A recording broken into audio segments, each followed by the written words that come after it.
La violence qui te détruit le plus ne laisse souvent aucune trace sur la peau. Elle se cache dans le ton que tu prends contre toi quand personne ne t'entend. Elle commence au moment précis où tu souris devant les autres et t'écroule à l'intérieur. Elle grandit quand tu transformes une faille humaine en preuve que quelque chose cloche en toi. Et c'est là que ta relation à toi-même cesse d'être un refuge pour devenir un champ de bataille. Tu ne te maltraites pas seulement quand tu te critiques ouvertement.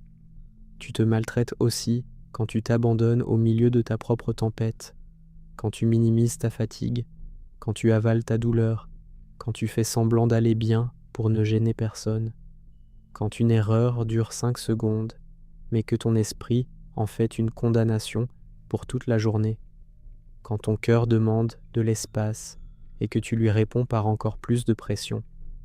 Bouddha n'a pas dit que la souffrance venait seulement de ce qui nous arrive. Il a montré que l'esprit ajoute des chaînes à la blessure en s'agrippant, en rejetant, en résistant. Et toi, depuis longtemps, tu t'accroches à une image irréelle de ce que tu crois devoir être. Quelqu'un de toujours stable, toujours lucide, toujours fort, toujours à la hauteur, toujours impeccable. Voilà pourquoi, même sans attaque extérieure, tu te retrouves encore à saigner en silence. Ce qui changera vraiment ton rapport à toi ne sera pas un meilleur contrôle, ce sera la fin de cette habitude de te frapper chaque fois que tu ressens échoue, doute ou fatigue. Bouddha n'a jamais enseigné la guerre contre l'esprit, mais la clarté sur la douleur et ses racines. Et aujourd'hui, ta douleur a un visage très net, la lutte secrète que tu mènes contre toi-même. Écris en commentaire. J'arrête de m'abandonner. Tu crois parfois que ton problème est de trop ressentir. Mais très souvent, le vrai problème, c'est la manière dont tu te condamnes pour ce que tu ressens. Tu te traites de fragile quand tu pleures, d'inutile quand tu ralentis, d'insuffisant quand tu n'en peux plus. Tu te crois perdu dès que le prochain pas n'est pas clair. Alors qu'entre l'émotion qui monte et la réaction qui suit, il existe un espace qui peut tout changer. Bouddha invitait d'abord à voir, avant d'agir, parce que c'est dans cet espace minuscule que ta vie est soit sauvée, soit sabotée. Ce n'est pas toujours l'événement qui te brise le plus, mais l'interprétation impitoyable que tu construis derrière. Combien de fois as-tu souffert d'un fait réel et combien de fois d'une conversation cruelle avec toi-même ensuite? Combien de fois la deuxième douleur a-t-elle été pire que la première? Tu as peut-être appris à t'observer, mais pas à te comprendre. Tu t'observes comme un surveillant, pas comme un être vivant digne d'écoute. Tu entres dans une pièce déjà en train de t'évaluer, déjà en train de te mesurer, déjà en train de te corriger. Quand tu parles, tu t'analyses. Quand tu te tais, tu t'accuses. Quand tu essaies, tu te mets en examen. Et tu appelles parfois maturité ce qui n'est en vérité qu'une peur panique d'être imparfait. Bouddha a enseigné l'observation de l'esprit, pas son écrasement. Voir n'a jamais voulu dire humilier. Voir, c'est arrêter de prendre pour ton identité tout ce qui traverse ta conscience. La colère peut passer sans devenir ton maître. La tristesse peut apparaître sans devenir ton nom. Mais toi, tu transformes souvent un état passager en verdict permanent. Il y a une immense différence entre ressentir la colère et te condamner pour l'avoir ressentie. Une immense différence entre être triste et te traiter comme quelqu'un de cassé. La douleur arrive, oui, mais le second coup vient souvent de ta propre main. C'est ta voix qui murmure que tu es trop lourd, trop compliqué, trop instable, trop difficile à aimer. Et cette voix te blesse plus régulièrement que bien des blessures venues du dehors. Dans l'enseignement de Bouddha, la souffrance enfle quand il y a attachement et rejet. Ton attachement, c'est ce personnage parfait auquel tu voudrais ressembler en permanence. Ton rejet, c'est la haine que tu réserves à toute part de toi qui dévie de ce scénario. Tu ne souffres donc pas seulement parce que la vie est rude. Tu souffres aussi parce que tu exiges de toi une pureté qu'aucun être humain ne peut maintenir. Voilà pourquoi tu finis épuisé même les jours où tu as peu fait. Combattre le monde fatigue, mais se battre contre soi démolit. Tu te réveilles et la négociation commence déjà. Aujourd'hui, je dois tenir. Aujourd'hui, je n'ai pas le droit de flancher. Aujourd'hui, je dois être irréprochable. Aujourd'hui, je ne dois surtout pas ressentir ça encore une fois. Tu n'entres pas dans la journée comme un vivant, mais comme un accusé qui attend sa sentence. Tu t'abandonnes aussi chaque fois que tu refuses d'écouter ce qui t'habite. Tu dis oui alors que tout en toi crie non. Tu continues quand ton corps demande une pause.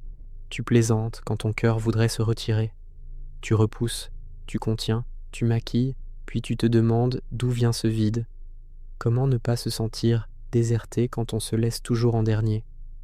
La sagesse de Bouddha ne prêche pas le durcissement, elle prêche la lucidité. Et la lucidité, c'est reconnaître l'instant précis où tu commences à te trahir pour ne pas déranger les autres. C'est voir le moment où tu renonces à toi pour rester acceptable, performant, rassurant, pratique. C'est comprendre que ton sourire peut parfois être la forme la plus polie de ton abandon intérieur. Il existe une scène qui se répète sans cesse dans ta vie. Tu rates une petite chose, un message, un délai, une décision, un rendez-vous avec toi-même. Et en quelques secondes, ton esprit transforme ce détail en portrait total de ta valeur. Ce n'est plus une erreur, c'est la preuve que tu es incapable, ce n'est plus un faux pas, c'est ton identité. Bouddha a montré que l'esprit fabrique des récits, et tu souffres chaque fois que tu appelles moi ce qui n'est qu'un passage. C'est aussi pour cela que regarder en toi t'effraie. Tu crois que tu vas y trouver seulement du désordre, de l'échec, des contradictions, des zones honteuses. Mais ce qui te fait le plus peur n'est pas ce que tu vas découvrir, c'est ce que tu ne pourras plus continuer à simuler. Faire semblant d'aller bien, faire semblant d'être solide, faire semblant de te connaître quand tu ne connais surtout que tes masques. La pratique commence au moment où le théâtre s'arrête, quand tu regardes enfin sans fuite, sans costume, sans excuse élégante. Cette honnêteté fait mal au début parce qu'elle t'arrache à une illusion qui t'avait servi d'abri. Mais une protection bâtie sur le déni finit toujours par t'étouffer. Et la vérité, même inconfortable, ouvre une porte que le mensonge ne pourra jamais ouvrir. Il y a même quelque chose de plus dérangeant encore. Parfois, ce que tu veux n'est pas la paix, mais le contrôle. Tu veux contrôler ce que les autres pensent, ce que tu ressens, le rythme de ta guérison, le moment où tout devrait rentrer dans l'ordre. Alors tu te tends, tu te crispes, tu serres les poings contre ce qui change, fuit, se dérobe. Mais Bouddha a parlé de l'impermanence. Tout bouge, tout passe, tout échappe à la main fermée. Plus tu te resserres sur toi-même, plus tu t'éloignes de toi. Tu n'accordes parfois de la valeur à ton existence que lorsque tu produis, réussis, assures, impressionnes. Tu ne te respectes qu'en performance. Tu ne te pardonnes que lorsque tu as été utile. Alors le repos te semble suspect, la limite te paraît honteuse, le besoin te donne l'air faible. Ce n'est pas de l'amour de soi, c'est un contrat cruel signé avec la peur. Le changement commence beaucoup plus humblement que tu ne l'imagines. Il commence quand tu cesses de répéter la violence avec ta propre voix. Quand la pensée arrive en disant « tu as tout gâché » et que tu vois enfin une pensée au lieu d'une vérité sacrée. Quand l'élan de te rabaisser surgit et que tu le remarques avant de t'y soumettre. Quand tu restes quelques secondes auprès de ta douleur sans te transformer aussitôt en bourreau. Voilà ce que la pleine attention rend possible dans une langue simple. Observer ce qui se passe en toi sans devenir l'esclave immédiat de ce qui se passe. Ce n'est ni de la faiblesse, ni de la passivité, ni une sortie de la vie réelle. C'est la fin d'une guerre automatique qui te vide et t'arrache au présent. C'est le moment où tu comprends qu'avoir une émotion n'oblige pas à lui offrir le gouvernail.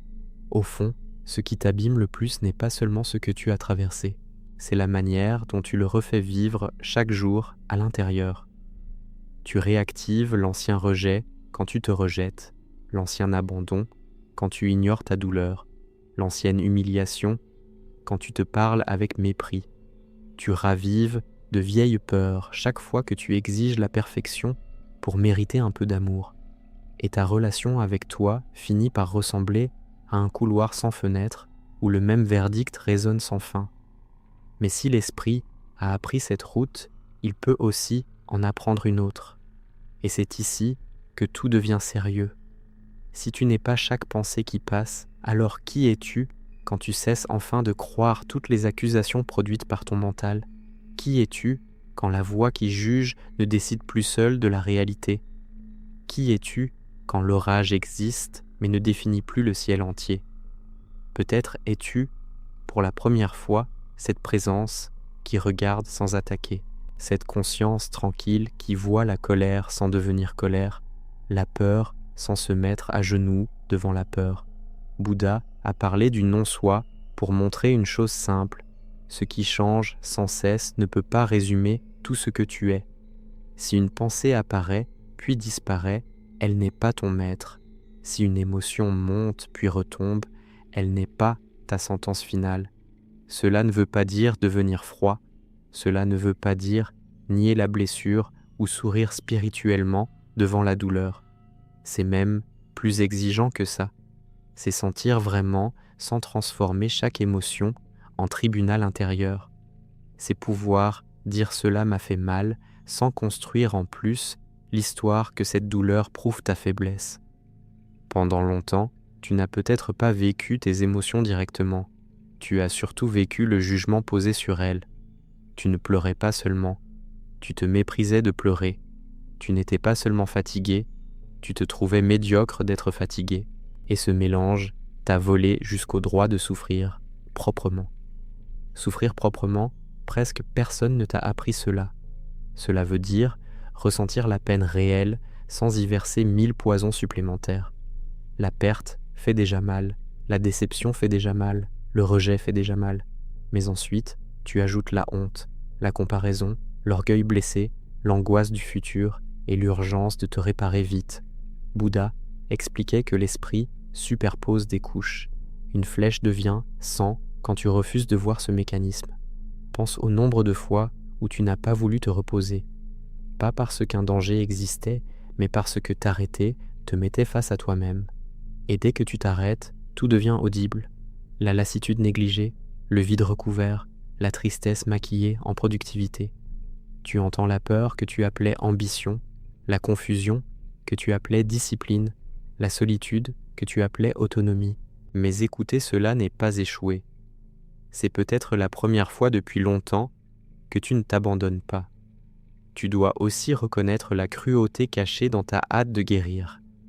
Parfois, ton désir d'aller mieux ne naît pas de l'amour, mais du dégoût de ce que tu ressens. Tu veux te réparer vite pour redevenir acceptable, performant, facile à regarder, simple à supporter. Tu appelles cela évolution, alors que c'est encore un refus déguisé. Bouddha n'a pas enseigné la précipitation intérieure, il a enseigné un chemin, et un chemin demande présence.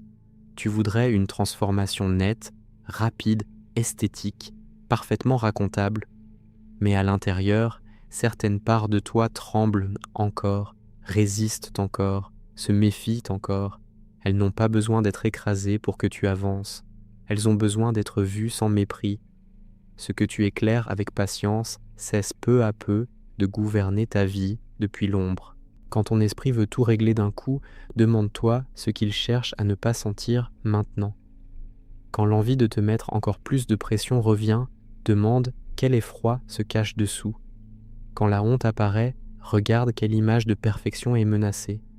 Voilà une pratique réelle, vivante, exigeante, sans spectacle. Apporter de la lumière là où, pendant des années, ton mental a été plus cruel que les faits eux-mêmes. L'une de tes douleurs les plus profondes est peut-être celle-ci. Tu ne t'autorises ta propre tendresse que lorsque tu vas bien. Quand tu es clair, inspiré, fort, productif, présentable, rassurant, tu te trouves enfin fréquentable. Mais quand tu deviens confus, lourd, sensible, épuisé, tu te fermes à toi-même comme une pièce qu'on évite d'ouvrir. Et c'est précisément là que la vérité de ton lien à toi se révèle. L'amour véritable n'apparaît pas seulement quand tout est rangé. Bouddha parlait aussi du fait de cultiver l'esprit. Cultiver, c'est une image humble et immense à la fois.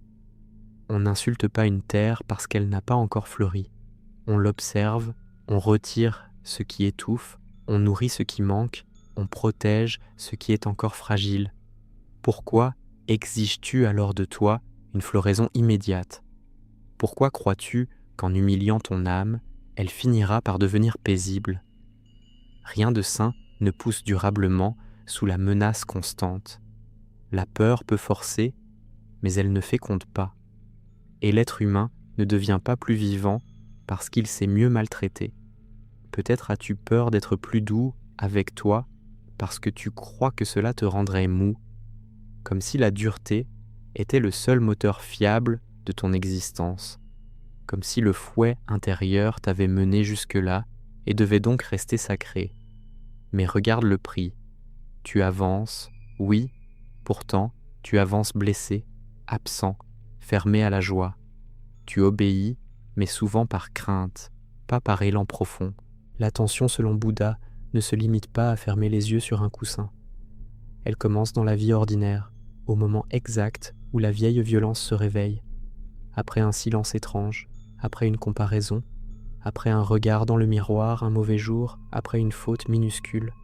Juste là, dans cet instant banal où la voix revient avec sa lame familière.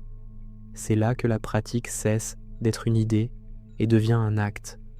Et lorsque cette voix arrive, ne réponds pas par une autre brutalité. Ne combats pas tes pensées avec une haine supplémentaire. Regarde, nomme, reconnais. Voici la peur, voici la honte, voici la culpabilité, voici mon esprit qui tente maladroitement de me protéger. Ce simple espace change tout, parce que celui qui voit n'est déjà plus totalement possédé par ce qu'il voit. Tu as longtemps cru que te traiter durement prouvait ta conscience. Mais c'était souvent un vieux réflexe de survie devenu automatique. Peut-être as-tu appris tôt que l'erreur coûtait cher, que décevoir était dangereux, que demander était embarrassant, que ressentir faisait fuir l'amour. Alors, ton esprit a construit un surveillant intérieur pour éviter le rejet. Le problème, c'est qu'il continue à patrouiller même quand le danger d'autrefois a disparu. Tu vis alors comme si tu devais encore mériter le droit d'exister sans tension. C'est pourquoi, dans la voie de Bouddha, la compassion n'est pas un joli supplément décoratif, c'est un remède. La compassion ne nie pas les limites, elle refuse simplement de les transformer en faute morale. Elle regarde la douleur sans ajouter le poison du mépris. Être compatissant envers toi ne veut pas dire te mentir. Cela veut dire pouvoir dire « ceci est difficile » sans te cracher dessus, parce que c'est difficile. Cela veut dire rester à tes côtés dans l'instant où, autrefois, tu t'aurais laissé tomber. Cela veut dire arrêter d'utiliser ta lucidité comme une arme retournée contre toi. Car la conscience, sans bonté, devient une lame, et tu t'es déjà trop coupé avec elle. Peut-être que ta pire solitude n'a jamais été l'absence de monde autour de toi. Peut-être que ta pire solitude a été de n'avoir aucun abri en toi quand la journée devenait lourde. Ne pas savoir où te déposer, ne pas pouvoir reposer dans ta propre présence, te sentir observé même dans le silence, être seul et pourtant encore sous surveillance, encore sous jugement, encore sous pression. C'est une fatigue qui ronge plus profondément que bien des critiques extérieures. Alors la vraie question n'est plus seulement comment aller mieux. La vraie question devient comment cesser d'être un lieu hostile pour toi-même. Et la réponse commence rarement dans un grand geste spectaculaire. Elle commence dans des détails que ton ancien regard jugeait trop petits pour compter, dans ta respiration après une erreur, dans le ton de ta voix intérieure après un échec, dans la façon d'accueillir ton propre épuisement. Elle commence quand tu ne transformes plus chaque émotion en urgence absolue, quand tu refuses de définir toute ton identité par un seul mauvais jour, quand tu restes présent quelques secondes de plus avant de réagir, quand tu cesses d'exiger la perfection avant de t'accorder le respect le plus élémentaire, quand tu comprends enfin que la paix ne naît pas de te vaincre, mais de ne plus te pourchasser. Et alors, une autre série de questions surgit. Qui es-tu sans l'obligation de paraître fort tout le temps? Qui es-tu sans la fonction de plaire, prouver, produire, soutenir, rassurer et tenir pour tout le monde? Qui es-tu quand l'esprit peut crier sans que tu sois forcé d'obéir? Qui es-tu quand le silence cesse d'être une menace et commence doucement à devenir une maison? Si cette vieille armure commence à tomber, ne fuis pas tout de suite. Reste là assez longtemps pour rencontrer ce qui existe dessous. Peut-être pas quelqu'un de faible, mais quelqu'un de vrai. Peut-être pas quelqu'un à corriger sans cesse, mais quelqu'un à habiter enfin. Et si tu continues de regarder s'enfuir, combien de souffrances cessera d'être fabriquée contre toi dès aujourd'hui? Quand l'armure commence à tomber, une vérité brutale se met à respirer devant toi. Tu découvres que tu n'étais pas seulement quelqu'un en train d'essayer de vivre, tu étais surtout quelqu'un qui s'épuisait à ne pas se sentir petit, rejeté ou insuffisant. Tu essayais d'échapper aux anciennes blessures revenues sous des visages neufs. Et soudain, ce que tu appelais caractère ressemble davantage à une stratégie de survie. Alors, beaucoup de choses prennent un autre sens.